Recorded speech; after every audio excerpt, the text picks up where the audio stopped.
I'm excited about today's show because like we've got like a very special guest on today, like one of my friends, a coach of mine, and an inspiration. And, you know, like not only is he crushing it in the Dubai fitness world, he's won, I don't think he's even been there that long, and he's won numerous events in the fitness world. He's a former Marine and now a self-made businessman in Dubai. I'm excited to hear this story. Really excited to hear this story. Welcome, Michael. What's good, man? Thank you. I'll give myself a clap. Yes, you should. Yeah. Before we get into anything, we always have an opening tradition, and we want to know what has been the best part of your week so far. Oh, here we go. Straight in. To be fair, so this week's been actually testing week at the gym. So we've done like a 6 to 8 week program, and everybody's been doing their tests this week, and everybody's absolutely crushed it. So everyone's PB'd in pretty much every test they've done, and they finished them today. So probably that. What kind of tests do they have to do? So lower body was back squat, upper body was strict press, and today was deadlifts. And Wednesday was the Mykonos triangle, which was... Did you do it? Yeah, that was Mykonos triangle. Was I hate it. I hate Mykonos. Absolutely savage. What is Mykonos? What's on that? Just so that it's a CrossFit workout. It is basically a certain amount of calories on row, ski, and it's usually assault bike, but we don't have assault bikes. We have runners, so it's in some people's favor and some people's not, because some people prefer the bike, some people don't. And you pick up a certain amount of calories, and then you have to try and hit those every minute on the minute for 39 minutes. You have a minute rest, so it goes row, ski, usually bike, but it's run, and then you have a rest for a minute, and then you continue that for 39 minutes. Yeah, I'm not coming. Savage. Not sold. No, you gotta come. You have to come. Yeah, I'll come. Just not on that day. Just not on that day. Yeah. Not that day. That sounds crazy. Yeah. Did you did that as well? Yeah. Like, listen, how did you do? You say it like you're surprised. Like, how dare you? Giovanni's been crushing it for a while now. Yeah. Good job. I'm trying, man. It's good to have you on the show. I think like before we get into where you are now, it's always good to kind of look at like the early years and stuff, and it'd be like I think it'd be quite cool to know more about like Michael as a child, as a young boy, what the household was like, you know, like and I don't know if that shaped the direction that your life eventually went in and stuff. Yeah, so I think I wasn't particularly studious at school. I enjoyed school, but I enjoyed school for the sports and all that sort of stuff. Yeah. So naturally so. And I think the school that I went to everyone was pushed towards going to uni. It wasn't something that I particularly wanted to do. When I was about 16, like I then had aspirations to go in the Marines, and then continued through school into sixth form until I was 18. Applied to go in as an officer at the Royal Marines, and they told me to go away and get a degree. So back to uni. So I went to uni. Didn't like uni much. Loved the party. Loved the lifestyle of that. And obviously got drawn into that. And then like I think 2 years into it, I was doing like a sports management course, which funnily enough would probably be quite a good course to do now that I actually run a gym. But I decided. At like that point, I was just like, I had enough. And at that point then I went into the Marines as just a regular Marine. So not as an officer, which was the best decision really. And then that was sort of the start of the journey going into the Marines. And then, you know, it was a whole process. And like 8 months later after training, I was officially a Royal Marine and got my Green Beret and stuff like that. So went from there. Yeah, nice. What inspired you to become a Marine or want to become a Marine at such a young age? To be honest, I think so. You see some of the adverts, like you'll see like somebody with like a tarantula coming down their face, and it's like 99.9% need not apply. And my granddad was in the Navy, so I think there was a little bit of that. And my uncle was actually a deep sea diver in the Navy as well. Oh wow! So there was a little bit of that, and then I think it just seemed like it was suited to my personality and what I kind of wanted to do, and I wanted to find where my boundaries were really in terms of like pushing myself and stuff like that. So that's where I thought that's what I would get out of it. And I definitely got that out of it, to be fair. Yeah. And were you like, prior to, I know you said you like the sports and stuff, but were you on, you know, like the level that you'd say you're on now? Like, were you kind of on the equivalent of that level for the age that you were at, or was it the Marine kind of experience that kind of elevated things? So I think I've always been particularly sporty. I've always been quite fit. So I did rugby, football, my main sport was actually running. So running was my main thing. So that's probably held me in good stead. Yeah. And then going into the Marines, you know, everybody starts at the same sort of point. So everybody goes in day one, gets their head shaved, and just goes straight into it. So everyone's like on the same playing field. And naturally you get, and the thing is with the Marines, naturally you get big guys going in, you get smaller guys going in, you get really ripped guys going in. And to be fair, usually the ones that look in the best shape are usually the ones that don't last as long. Interesting. Yeah, which is interesting. But I think I gained my mental resilience from there, but I went in there with a baseline level of fitness for sure. Yeah. And then that fitness just progresses like on a ridiculous scale because you become, I'm trying to think of a PC way of saying it, but you become just ridiculously fit. Like you just don't think about it. You've just, someone says something, you just go. Yeah. Which is good. What's the selection process like? You see shows like SAS Who Dares Wins, and it always intrigues me. It looks quite challenging, quite intense. How was that experience for you? I think the process has changed now. I think it's different to what it used to be. But I think the process when I first joined, it was like you did like a pre-joining fitness test, which was kind of just like basic fitness test. It was like a run, a press up, sit up, and a pull up test. And then you basically went down to Lympstone, which is where the training base is, down south near Exeter. And you basically go there for 3 days and you do like a 3-day course, which involves sort of gym tests, swim tests, a run test.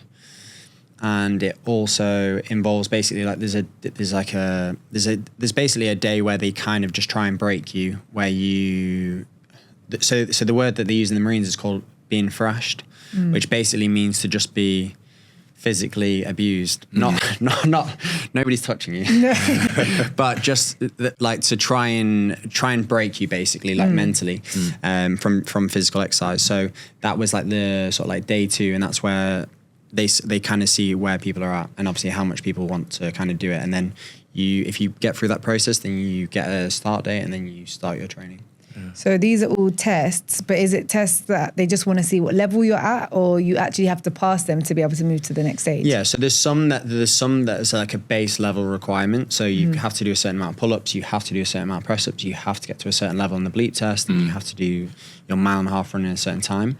But the day 2 doesn't matter. It doesn't necessarily matter how fit you are. It's about the people that just keep going and going and going. And obviously there is a certain extent that obviously you obviously need to be at a level, but naturally, as I said, like sometimes the most aesthetically pleasing guys were not the ones that were as mentally resilient as some of the other guys. Like a lot of the guys that I know don't look like something out of Men's Health, but like they can go and go and go. Yeah. Which is when you say like the pull-up test, how many pull-ups out of curiosity? I think for that, I think it's 6. Okay. And you do them to a bleep. Yeah. So it's not a crazy amount.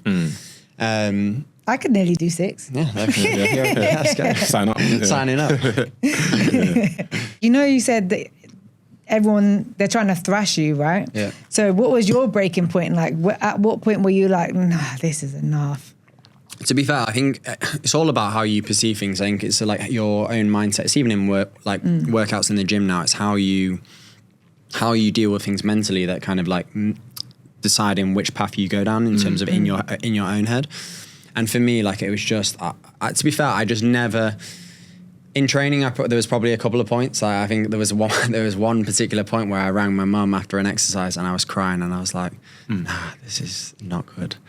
And I think that particular time it was because I basically got hypothermia and was just like dead, basically like freezing. But other than that, like I think I wouldn't say I've ever found my breaking point because naturally I didn't ever break, and I like got through the training, and then I went on to specialise as a mountain leader, which is like the physically the most arduous course you can do in the Marines. And so I did that.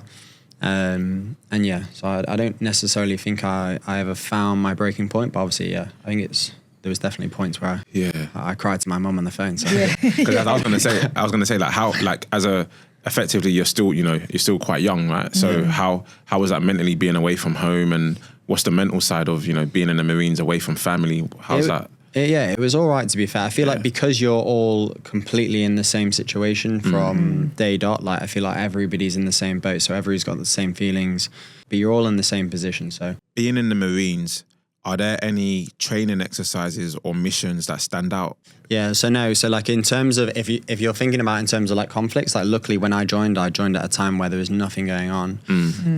I'm pretty blessed for that reason. So like, but there was nothing going on for me. But then there was particular exercises that I did which were particularly tough. Like I did. So obviously you talk about SAS, who dares wins. I did an exercise which is similar to what they do basically. So it's I wonder if I'm even allowed to talk about this. It's all right. I live in Dubai now. So but hey, it's called SEER. So it's like Survive, Evade, Resist, Extract. And it's basically a course which helps you deal with obviously trying to survive, trying to evade, trying to resist, and then obviously trying to extract if need be. And it is kind of what you see in terms of on SAS, who dares wins, when they get captured and all that sort of stuff.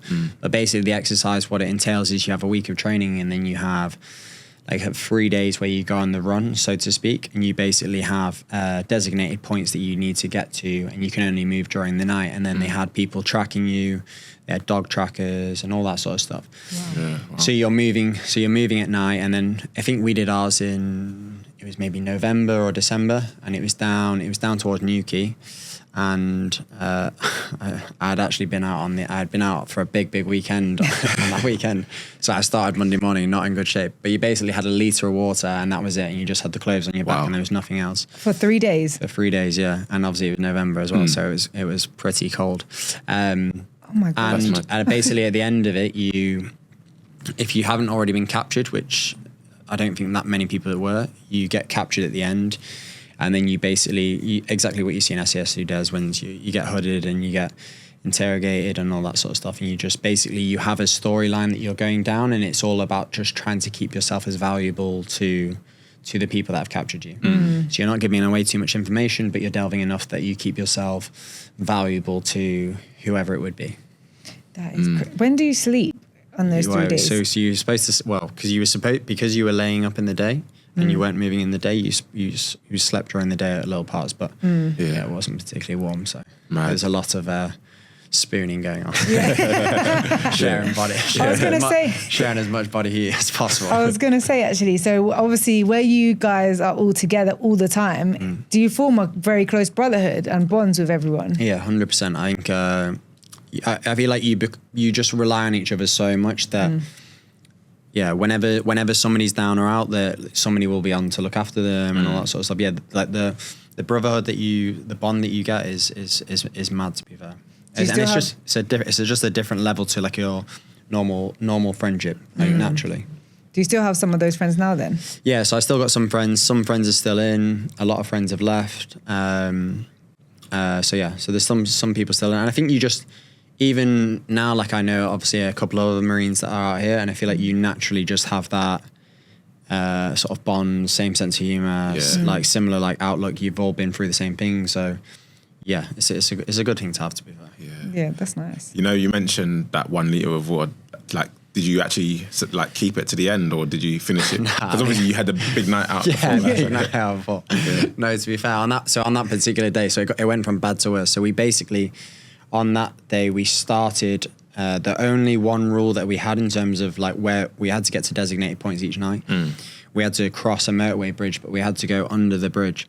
So it was the only point that anybody could know where you were, where you were crossing. And that particular night, it was just that I think we were like 2 or 3 hours in. We had just started and we were just moving through. And whoever was last man basically heard a dog. And then there was a dog tracker behind us. So we had to run. We jumped this fence, ended up in this pond. And that was like 2 or 3 hours in. And we ended up in this pond, swam to the other side, got out, and then carried on. And that was like 2 hours in, and I was like, I'm soaking wet. It is midnight, and I've got another 3 days to go. So that was pretty and savage. at this point, that wasn't the point when you called your mum. No. Had no phones, and we had no phones or anything. So there was worse things happen than that. Yeah. It was, and it wasn't even. To be fair, it wasn't even on that exercise that I called my mum crying. It was another one. But yeah, there's plenty of times that I've been when people say they're cold. Like you, to be fair, you were just saying about how you're cold. You've never been cold. I guess it's almost like as well, like if someone says to you that they're tired or whatever, you're just like, nah. But to be fair, like I feel like I've adopted civilian life so much now. Like I'm just like, I actually am tired. And I actually am cold.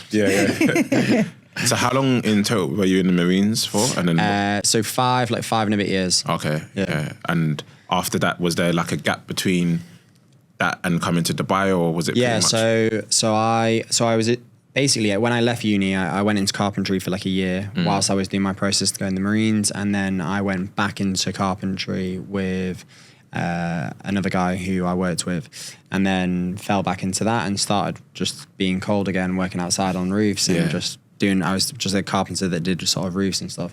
And then basically I did that for sort of 3 years, and I met my fiance now just as I was leaving the Marines. Okay. And then, so she's a lawyer, so her hours were ridiculous, and I was finishing at 3:30 in the afternoon, and I was like, this is the life. And I was like, I need to do something with my time. I was like, I can't just be getting home at 3:30 and then doing nothing all day. So I did my PT course, and then I started basically PTing in the evenings. So I would do my carpentry in the day. I'd come home, I'd go straight to the gym in Manchester, and then work out of a gym in Manchester. Nice. What was that like in terms of coming out of, such a structured environment with the military, and now, I guess, like you said, being a normal civilian, did it feel weird at first, or you just I think click of a finger, it was fine? Yeah, to be fair, I think some people struggle when they like come outside of the military life, but to be honest, I felt like it was quite a seamless transfer. I don't know if that was because of Dominique, my fiance. I don't know if that was because of her keeping me on the straight and narrow, or I think it was partly that, because it gave me a little bit of structure. I had that. And then I was straight into like work. I wasn't like messing around. I already had the work lined up, so I went straight into it. And obviously had my schedule with that, and I like having my like times to be stuff, and like I'm a stickler for being on time. Even like I messaged you earlier, I was like, I'm here. I was like, I don't know how long it's going to take, so I'm just going to leave at least half an hour early. So even though you came out of a structured environment, you created your own structure with the environment that you now had. Yeah, pretty much. Yeah, I suppose so. And still now? And now, to be fair, since when I moved to Dubai, I came out with no job or anything like that. So there was no structure. And at first when I moved, I was like, I'll just sunbathe for a couple of weeks and then I'll start looking for work. But yeah, I've created my own structure now naturally. It's kind of all progressed in slowly. I feel like that's quite common for a lot of people when they come to Dubai. It's kind of hard to kind of, obviously you come to Dubai because there's a lot of opportunities here, but it's also so easy to kind of just get sucked into the life of, okay, let me just go to the beach and chill and relax. Living on holiday. Yeah, holiday mode, But so you came to Dubai with no job or anything? No, so I came to Dubai. I got advice from a friend to get a freelance visa because he told me, Chris Pearson, I'll just give him a shout out. He basically told me not to lock myself in with a company, and it was probably the best decision I made, to be fair. So I came out, got my own freelance visa. Dominique, my fiance, she had moved out 3 months prior, and to be honest, I never wanted to come to Dubai. I had no ambition. I'd never been here on holiday. Never wanted to come. I was like, the last place on earth I'll be going on holiday or living is Dubai. Just because I think I saw the glitz and the glamour of the social media, and that's just not me. So, but then I was like, I need to go. So I came. I finished my work and then came 3 months later, and then got a freelance visa, and then just started basically just going around different gyms, having a little look around and seeing what was out there, and then just found a job and then worked and then slowly built up. How did you find that though? Because it sounds like from a young age, you knew what you wanted. You were driven. No, I don't want uni. School's not really for me. I like being sociable. I want to be in the Navy, the Marines, sorry. You knew, it's like you always know what you want and you have structure towards everything. Oh, I have to go uni. Okay, actually, I don't like it. Let me do something else.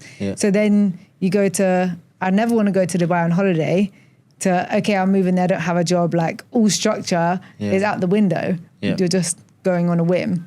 I think, to be honest, I followed Dominique, so I knew what I wanted in terms of her, and then everything else I just had to make work. So I just when I followed her out, I was just like, and I felt like when I was in Manchester, I never saw personal training as a full-time thing. I just didn't see like financially how it would be beneficial. And then obviously it's a different market out here compared to the UK. So and also you can't really be a carpenter out here. Or you might be able to, but I just don't think that. But it's not really financially. Oh, great. So yeah, it's interesting that I guess people in Dubai do have a lot more, I guess, flexibility with their finances, maybe a bit more disposable income, and so I guess so. You ended up becoming a PT within a gym, or were you kind of coaching on this? What was? Yeah, so I worked out of. So I first came to Dubai. I got offered a few opportunities at a few different gyms. I ended up working for a guy called Travis, who owns like 7 F45 studios. He was a great man, and he basically gave me a job. And I was basically doing their F45's events and competitions, and running their events and competitions, and then doing some coaching for them. And then I found another gym. I won't say their name, but I found another gym, and I worked at a gym called Gravity, and that's where they were based. And I basically, to be fair, they gave me a platform to work on, and sort of, I knew that Hyrox, which is a big event. I knew that was coming to Dubai, and I knew that if it was trending as much as it was in the UK, that it was going to be a big event in the Middle East. And so it kind of everything kind of panned out nicely. So as soon as that, I knew that was coming out, I put that forward to sort of F45 as running some stuff for them. And then I also was running stuff at Gravity, and doing stuff there as well. And then just slowly like built up my name, and then started training for that, and then did well in the Hyrox Dubai events. How fast did you do it? The first one I did an hour and 4, and the second one I did in just over an hour. Yeah, that's really good. Yeah, that's good. And on the timings as well. Actually, what's your 5K and your 10K? Because that's in your Instagram bio as well. Yeah. So I've actually not done a 10K in ages. So my 5K is 16:38. What? Yeah. It's mad. So I'm going for I want to get sub 16 this year. So sub 16 is the goal this year. Me too. Yeah. Get it. And then my sub 16 5K. Yeah. Well, to be fair, took me 17 minutes to walk 1K the other day. There's levels to everything. The thing is, even like you think that's a fast time, and then you actually look at what the world record is. It's something like 12 minutes or something. Really? Wow. Yeah. So it's like 16 minutes is still very, very, very good. It's quick. Yeah. And then 10K, to be fair, I've not done in ages, but half marathon's like 1:17, which is to be fair, is also pretty quick. Yeah. Wow. How do you feel after these runs? Like, are you actually sprinting? Because I feel like when you're doing a long distance run, you're supposed to be breathing, right? Yeah. Are you breathing? Trying my best to, yeah. Yeah. My best to. You should have seen me earlier, to be fair. I was doing I did an 8K tempo run in the gym earlier, and I was blowing out of my arse. So like, do you know when you're doing those like runs and stuff? Yeah. Does that, I guess, the mental place that you go to when you were saying the Marines, does that come into play in, the competitions and stuff to kind of like push you past that? Yeah, I think like a quote that somebody said to me one time was like, the hardest thing is the hardest thing you've done. Like naturally, like, so the hardest workout you've ever done is the hardest workout you've ever done. So you've never done anything harder, so you don't know where your limits are. And I mean, naturally through the Marines, like I went to above and beyond in terms of like physical, like I went to places that your body, like your physical body can do it, but it's your mind that takes you there. So like, even like things like falling asleep, like whilst walking, and just silly stuff. So I think because of that, like that's my mental resilience in terms of it. I can just push myself a lot further than I would say other people can in terms of that. But how did you keep yourself fit in terms of like after you left the Marines? Because obviously you're training all the time, and then you come out and you have this new kind of found freedom. Yeah. To be fair, so when I first came out, I used to go to the gym like for like 2 hours. I used to go to the gym for a bit of a ridiculous amount of time. I used to go for like 2 hours. And then naturally as you progress, it's like you can't be doing that and then I started PTing, so my time had to be a bit more structured. So I then had to like plan what I was doing a little bit more, and then me and my fiance, we actually joined an F45 back home, and we just started doing that, and that just kept me ticking over, and then I would just do my own training, my own time as well. So yeah, a bit of that really. But do you think you'll ever be as fit as you were when you're in the Marines? Or maybe you might even be fitter now, I don't know. Yeah, it's a different level of fitness, because it's just, you're pretty numb in the brain, like to a certain extent. Like you're numb to pain, you're numb to like you just do wild things. So you kind of numb to everything. You're just so zoned in. like I feel like I'll probably never be as mentally strong as I was in there. I don't know, maybe I'm mentally as strong, I don't know. Yeah. We'll see. Now you're dealing with civilian life. It's hard to tell. Yeah, a bit more laid back now. Yeah, no. So you were training at Gravity, and obviously you had, coaching sessions at this gym that I guess can't be named. Yeah. And then what happened? So then it's a long story, and if ever anybody wants the juicy details, then come grab me. But to be fair, so I left there on not particularly good terms, and I was in a bit of a rut. To be honest, as you say, like I quite like structure, and I basically had nowhere to go. And I just finished the second Hyrox event, which was February. And then very luckily to me, like a friend recommended a guy called Sabri, who owns a gym called SK Fitness, which is, I still don't really know Dubai that well. It is, he'll kill me for this as well, because I used to go there all the time. I think it is in Dubai. Did you ever go? No, Dubai Production City, maybe? I don't know. But it's called SK Fitness, and the owner is Sabri, and Sabri and Karen, his wife. And luckily, he gave me a place to train my clients out of, and then he also gave me classes to run, like on some of his time slots, so I could run classes out of there. And at that point, then I started sort of making inroads, and we'd started making inroads into opening the gym, and we'd started trying to find locations with my business partners who are Fadi and Omar, and we'd started looking for those ins basically. And that was good, because otherwise because naturally, so like me going to another gym, most people wouldn't have wanted me there, because I'm about to open my own gym, and obviously business is business. So luckily, Sabri looked after me, and then I slowly just started building athlete from the ground up, literally. How was it? How did you choose your business partners?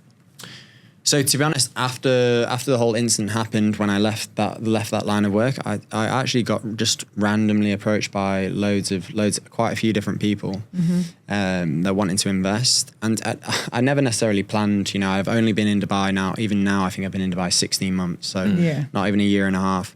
And the plan was never to open a gym as such. It was, I think it's everyone's plan is, come out here, leave after 2 years, go home. That's it. And nobody ever does it. Don't know why, but.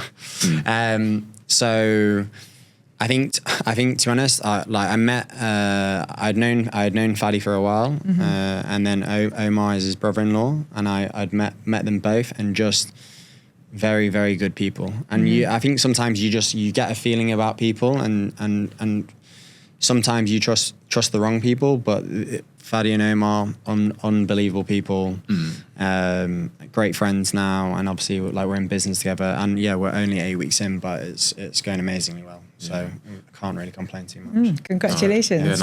It's good. I want to go back just a little bit, because I think it would be, I think it's important for people to kind of know like what emotions you were going through at that moment when you've got your security, you've got your clients, etc., and then all of a sudden that's gone. You must have felt anxious, or definitely. I think it's probably the first time I've ever really been anxious, because I was naturally doing very well. I felt like I had built up quite a good name in Dubai. I had managed to get myself in a good position, and I felt like I had quite a backing anyway, so which obviously helped me, and naturally. Everything, I kind of believe everything happens for a reason to a certain extent. Everything happened the way it happened, and that gym did give me a platform to work on. So to a certain extent, I have to thank them for that. And the way that everything happened anyway ended up meaning that it all benefited me, because my clients followed me on, and we sort of moved on from that. So.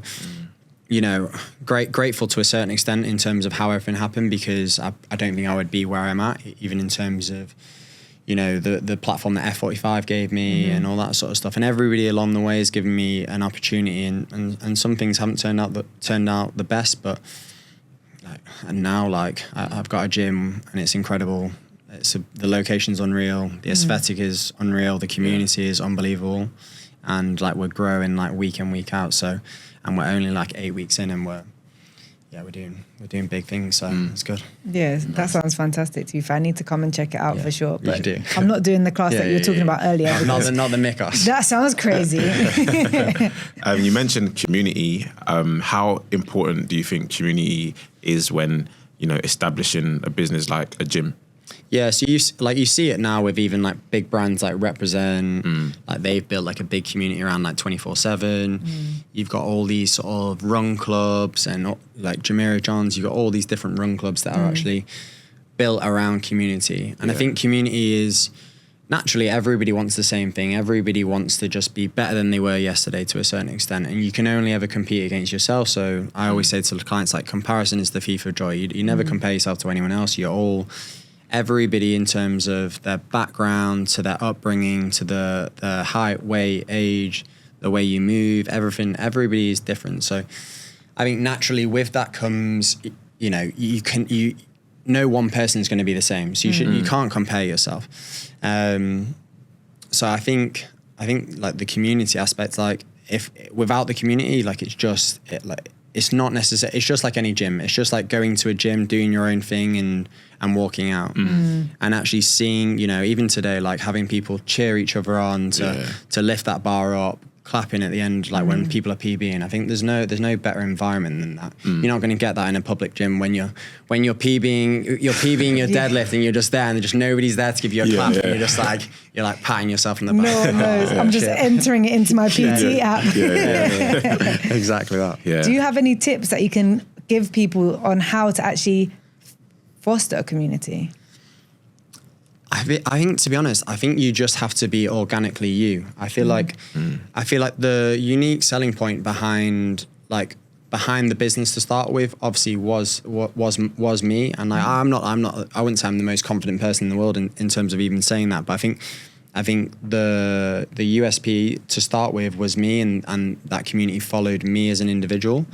And I think I'd like to think that good people always do well, and I think don't get me wrong, I think there are some people that are out there that like are not necessarily good people and they still do well. But I think just being a generally nice person and being a good person, like naturally people will hopefully like follow you. And I think everybody wants to do well, and everybody should do well. So just I think creating an environment where people feel at ease and don't feel any particular type of way, and that's the one thing that I want athlete to be like. Even as a brand, I want it to feel like whether you're a complete beginner and you come in or you're an advanced athlete, the gym is for you. Like you'll be well looked after, you'll be well taken care of from the moment you walk in to the moment you leave. To be fair, I think I can actually advocate for you where I've come to Giovanni's dragged me to a couple of your classes to get me fit when you were at Gravity, and actually I remember being there thinking, oh my God, this is so hard. But because of your kind of personality and the way that you encourage everyone, and most of the people that were there had gone a lot of times, they were also encouraging. Like, I wasn't partnered up with Giovanni, I'd be partnered up with a woman like similar to me, and she was just being really nice and really supportive. She's out of breath, like, don't worry, keep going. Do you know what I mean? And obviously that comes down to the way that you have supported the community to be like that, so I think it's great. I think I'm pretty, I always say I'm quite streamlined, I'm quite straight. Like I don't particularly get like particularly elevated, and I don't get particularly down. I'm pretty just level. So I think that environment kind of keeps people quite relaxed. And I think naturally I think everyone's just pushing to be better, and that's the environment that you want. 100%. What challenges have you faced in terms of like opening, not only a business but a gym? Are there any kind of like things that you've had to kind of overcome, in whether it's like the building itself or like any procedural issues in terms of licenses and stuff? Or naturally, I think anybody that's ever opened a business that has to deal with contractors. The contractors have been great, but also I think naturally I feel like you're always going to have delays, and you're like fighting for dates, and then you keep having to delay. But to be honest, I feel touch wood at the minute, but it's been all pretty easy. Obviously, there's been things that we've had to change in the gym, things that we've designed that didn't necessarily work out that we needed to change, and things that we thought would work, and then we realised that they won't work. And naturally, there's going to be things on the way in terms of where we'll make mistakes, and you know, and I think that's just natural. But I think so far, so good. Watch tomorrow, the mezzanine just falls down. Where your background isn't business though, how have you handled like working it all out? So luckily, in terms of background, so Fadi is marketing and Omar was an investment banker. I hope I'm getting that right now. I'll be crucified by them both. But in terms of that, like obviously we all have our own specialty in terms of what we're offering, what we're bringing to the table.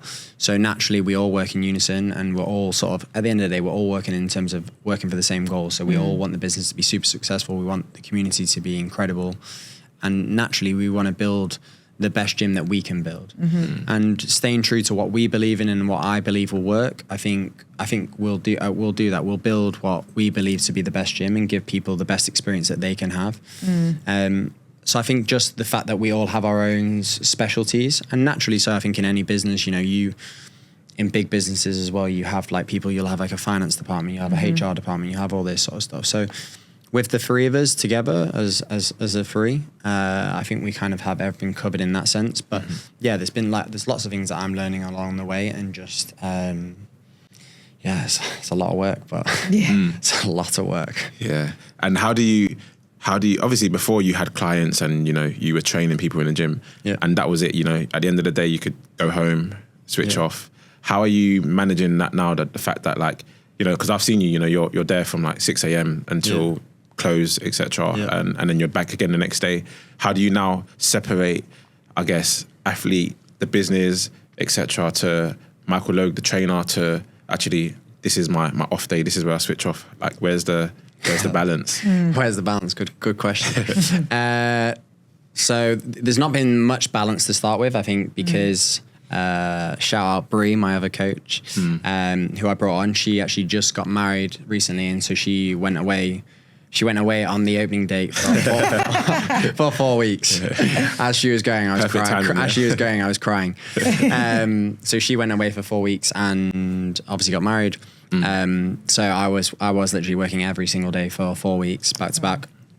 And to be fair, it was fine because it meant that every single person that walked through the door got the experience that I wanted to give them. Yeah. So I was completely in control, and obviously naturally now that Bree's on board, and she's an amazing coach, an amazing person, and you just want everyone's experience, that every person's experience that comes through the door, you want it to be the same. You want them to feel a certain type of way, and luckily with Bree, I feel like that she offers exactly what I do to a certain extent, and she's a fellow Manc as well, so she's a friendly face. So, but yeah, I wouldn't say I found the balance yet. I think I'm slowly finding it, and obviously, you know, hopefully we'll be bringing on more coaches soon.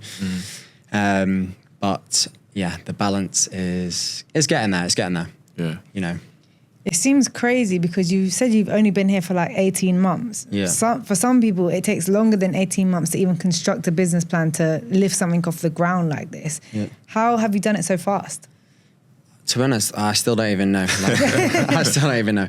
I think we started making the business plan in April. I always knew what... In April? April, yeah. So I always knew what I wanted if I were to open a gym, how I would want it to be and what I would want it to be. But I never saw that as an option. So I knew how I wanted the structure to be in terms of the classes. Yeah. I knew what I wanted to offer, and I knew things that I felt that were missing from other gyms that could be offered at a gym. So I kind of knew all of that. But then, yeah, we started the process in April. I think we found the location in April, and then we opened on July the 7th. So that's like 3 months. Yeah. So to be fair, like even that's like even people even me complaining about the construction, but actually it was very quick. But it was just because they gave me a date, and I was like, stop lying to me. I was like it was an absolute mess, and they were like, yeah, I'll be ready next week, and I was like, look around. Yeah. Oh, it's like, it is a mess. So but 3 months is a crazy turnaround, especially here, because things do take longer sometimes. I'm actually shocked. Because I remember you saying you found a site, and then I think I went away, and then like I was like, okay, I'll probably be back before it's open, and then I went online, and then they having an opening, and I'm like, yeah, wow, that was mad fast. Literally blink, because even like how did you find getting the right equipment and things? Because can you find everything in Dubai or in the region? Yeah. So to be fair, we found 2 different locations. We found one not far from here. We found one near 0 Point, which was under a residential building. And then we found this second location. And this second location, like the location of it is amazing because it's just off Shakeside Road. It's right by Raw Coffee. So you don't get stuck in any of that traffic in Al Quays. You're just in and out basically. And once we found that location, we just kind of knew that was the one. And then I knew of a guy called Amir who owns a company called LiftX.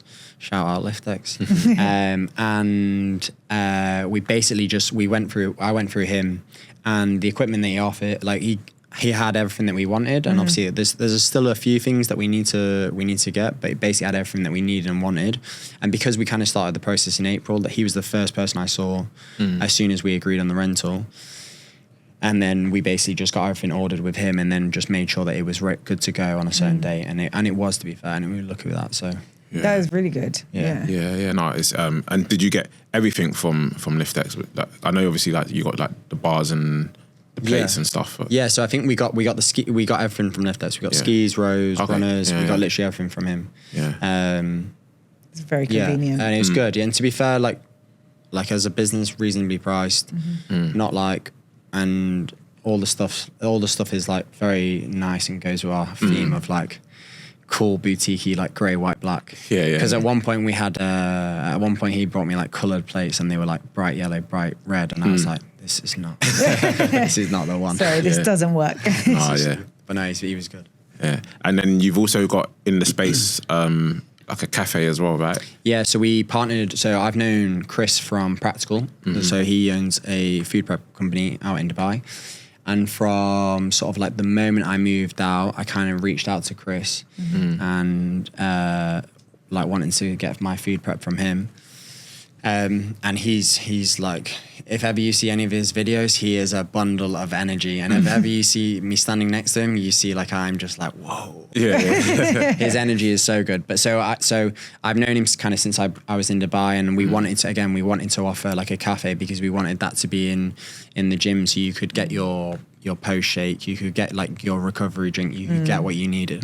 So we wanted to partner with him. So we partnered with him on the cafe, and sort of like, and again, it just meant that again, getting people from different areas with different expertise and just making sure that we're doing the best of everything, rather than me trying to run a cafe, like it would have just been a disaster.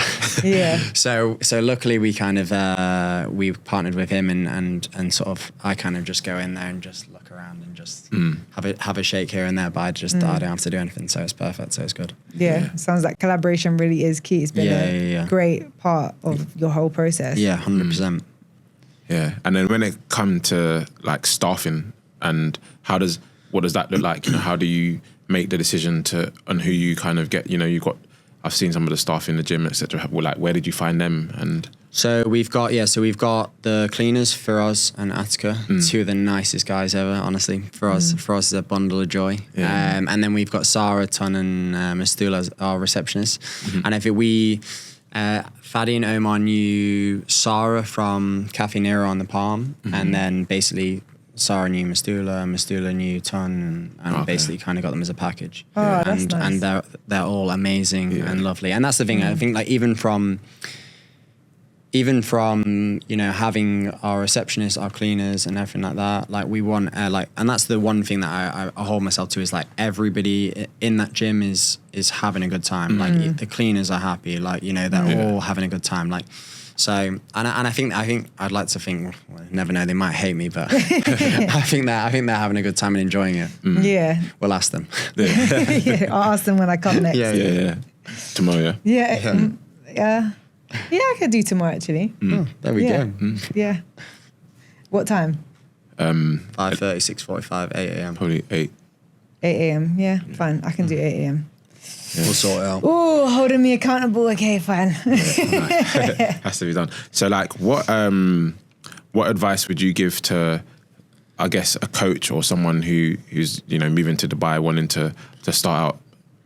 I think, listen, stay true to what you believe in. I think obviously naturally, like, clout and doing well in things is obviously gonna is going to put you in a certain position. And I think it just depends what you believe in. Like, obviously you've got a lot of people out here that, you know, are coaches that are for aesthetics and, you know, you've got loads of bodybuilding gyms, and that's not something that I would ever want to go down. And that's fine. But I think, like, I came out here and like stayed true to what I believed in terms of, like, I'm a massive believer in terms of your aesthetics are a byproduct of your performance related goals. And then I think, you know, just get yourself around, like, meet people. Like, I think Dubai as a place is one of probably the most welcoming places, because naturally everyone here is an expat. So I think, like, you know, meet people, talk to people. For the most part, people want to help you in some regard. Yeah. So I think that's what I found personally. I think, you know, when I first came out here, I just went to loads of different gyms, spoke to loads of different people,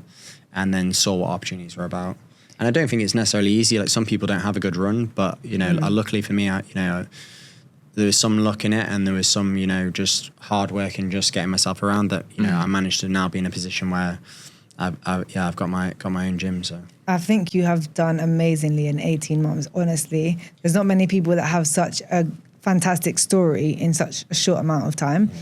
Being out here, I know Dubai really is a place of, like, endless opportunities and things like that, but it's also, as you were saying, you need to get out there and network and talk to people. Your industry is fitness, so being in gyms is rightfully the right place to be at. Have you managed to make friends as well through these places, or are you mainly looking for, like, business, professional connections? No, see, like, yeah, I think, to be fair, when I first moved out, I concentrated so much on just, like, working that, like, naturally, like, everyone, all my clients are my friends. So, like, through that, I have, like, the community, like, everybody that turns up to the gym, like, it's like a big family at the end of the day. So they're all friends. And then, yeah, I have met friends, like, through like the different gyms and stuff like that. And like, you start training with different people. And, like, even that, like, now I've created like an environment where, you know, other coaches come to the gym and train together. And as I said, like, we're all like-minded individuals. We're all going to the gym for the same reason. Like, we're all just trying to be better. And then those aspects, like, roll on into your, like, professional life and benefit you in other ways, and, you know, your confidence and everything else. So it's all like a, you know, if you get yourself up, you go to the gym, you start your day off on a good foot, the rest of the day should hopefully be good. And it's not going to be any worse than doing the Mikos triangle in the morning. Especially the people that are doing it at 5:30 a.m. They're off. The day can't get any worse. Have you got any like, really nice success stories that you hold on to from, because, like you said, fitness isn't just about you doing better at all of these tests, it's about building your confidence. So having someone coming in with really low confidence, for them to leave you feeling amazing, you know? Yeah, I think, to be honest, I think there's so many individuals who, to be honest, they would probably tell their story better than I would tell it. But I think there's so many individuals that have come into the gym that, you know, and also there's so many individuals that come into the gym that naturally do not believe in themselves and do not believe that they're capable of doing things. And that is my job solely, to just ensure that people are, one, they're coached to a certain standard so that they're the best that they can be, and also just giving people the confidence to believe in themselves so that they can do whatever they want to do. I think naturally, even the event hierarchs, people are so overwhelmed and think it's hard. And obviously it is hard, don't get me wrong. I was about to say, I did that, it was hard. What on that hierarchs thing, just, there might be some listeners that don't know what hierarchs is or hybrid, etc. How would you explain that to someone who's never heard of it before? So Hyrux is a functional fitness event. It comprises of 8 kilometers of running, and in between each kilometer there's a functional fitness sort of station. So you've got ski, sled push, sled pull, burpee, broad jumps, row, farmers carry, lunges and warbles. And obviously there's a certain amount of reps and a certain amount of distance for each one. And you can do it as an individual, you can do it as an individual pro, or you can do it as like pairs or a team. And that is basically the event. And it's if you look it up anywhere, if you don't know about it, you will at some point know about it, because somebody will have done it. Because I think even in the first race in Dubai, I think there was something like 1,000 people. Oh, wow. And then the second one, I think there was 3,000 people. And hopefully, Hyrux Middle East, if you're listening, hopefully there'll be some events soon. Yeah. Fingers crossed. Watch this space. Yeah. We'll do it again, I think. Yeah, 100%. Yeah. What's next for Athlete then? What's the plan? You've got the gym. What's next? Hopefully we'll see what happens in terms of the gym. I think the gym at the minute is doing incredibly well, and we opened it in the sort of heart of summer, so which was a positive in a certain sense, because it gave us time to breathe. It gave us time to see what works, see what doesn't work, and now we're obviously into a sort of very, very busy period. And to be honest, we're doing very well so far, and just building it. For now, in terms of as a small goal, I just want every single person that walks through that door, when they have their first class, that they have a very good experience from start to finish, and they leave there happy. And naturally, like everything that we're doing now currently is just organic. We're growing organically. We've not paid for any advertising. We've not paid for anything yet, and we have just, from word of mouth, from people hearing about it through our like social media, like it's grown ridiculously quick. I rate that. I just never thought would even be possible. And I think, even like going to competitions and hearing people talk about Athlete and talk about it as like a place that they're going, or like people coming there on their weekends. Like every weekend now we do is full.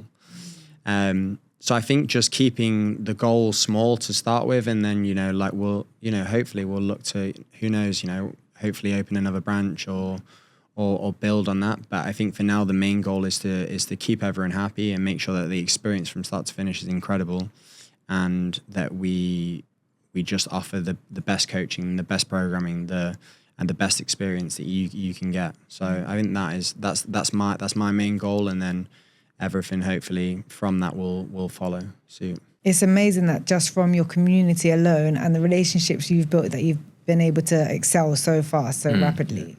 That just shows how important it is to like nurture your community before you even start trying to think of whatever it is that you want to do, Yeah, and I think as well, I think if you've got I think that helped me in terms of not having a plan as such to open a gym, but just naturally, I probably didn't even realize I was building a community, but I have built one without even realizing what I'm doing. And again, that's just being my true self, and hopefully like people like that, and if they do, then it builds from there. But yeah, big shout out to the athlete community, because and it's building, it's getting bigger and better. Do you think it has a lot to do as well from your marine experience, where you are in an environment where you're constantly supporting each other, constantly there for each other, no matter what? Yeah, I think so. I think to a certain extent, I feel like, to be honest, I've got some clients, Giovanni, all like Mark is a beast. So Mark is one of my clients, and he does like Hyrox Pro. I think, I don't want to get his age wrong, but he's in his 50s, and he's a beast. Like, and he's got like the heart of a lion. He just does not give up. So I think, like everybody, as I keep saying, everybody is there for the same reason. So I think because of that, like we're all aligned in what we want to do, and because we're aligned in what we want to do, that community is that community basically. Yeah. I'm looking forward to coming. Yeah, no, it's good. And even just to follow on from that, what I've actually observed myself is you've got, I guess trainers and people who, work at other gyms coming down to train. There's so many people that, over the years in Dubai that I've met who work at different gyms, and then they're like, yo, I want to come down, I need to check it out. And then the other day you had like a load of people from, other gyms coming down to do the Mikos test as well. So that's a testament to what you've built. 100%. 100%. So we have a closing tradition as well. Do you want to ask this question? If you could create one rule for everyone in the world to follow, what would it be and why? Be a good person, because naturally you should reap the benefits of being a good person. And even if you're not, you can hold your head high, and naturally that you've been a good person. And if somebody isn't, then so be it. But at least you've done the right thing. Yeah, no, fair. That's a good one. That's a good one. Yeah. No. And Michael, man, it's been a pleasure having you down. Thanks for coming on. Thank you very much for having me. What is the app for your gym so people can find you? I should have probably checked this before I did. At athletefitness.ae, I think we are. And yeah, you can find us on Instagram. You can find us our website. It's www.athletefitness.ae. Yeah. Hopefully you'll have heard about us, and if you've not already heard about us, hopefully you'll hear about us soon, either from this podcast or from just generally. Yeah. And the E is the number 3, right? Yeah, so the E is the number 3. The main reason for that is like our pillars of the business are mind, body, performance, and there's also 3 of us in the business, so all kind of Makes ties into sense. that. Yeah. I like that. Like that, yeah. Thank you so much. It's Yeah, been so thanks, man. interesting Thank you. hearing your story. Honestly, I've really enjoyed it. Yeah, definitely. Thank you very much. It's been a pleasure. Cheers. Yeah.